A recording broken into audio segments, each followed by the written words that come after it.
family, JB here. I'm the video producer here at Gotbackup. In this video, we're going to learn how to install our Gotbackup software onto our Macintosh. Just for the record, I am using Mac OS Catalina.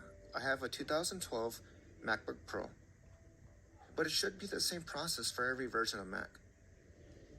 So what we're going to do is we're going to come over here to our digital tools. Gotbackup, use this tool. You'll then be brought into your dashboard, which is basically a summary of your account. Since you're a brand new user, you're not going to have any information stored. As you can see, we still got 6 terabytes left.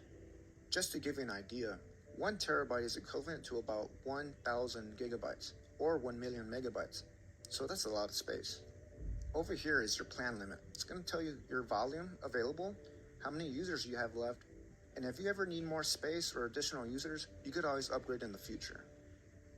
Okay, so I'm going to go ahead and scroll down to the bottom left right here and click download for Mac OS. Give it about a minute to download. Let me just minimize this, and then on this bottom corner is going to be your download. It's called gotbackup.mac.zip. Go ahead and click that so it could unzip. Now right here is the actual installation file, gotbackup.pkg. Double click that and you're going to get your installation prompt.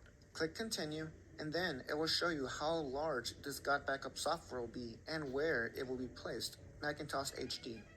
Click install and you may be asked to put in your Mac password. Go ahead and type yours in and click install software. This may take a minute or so. Awesome.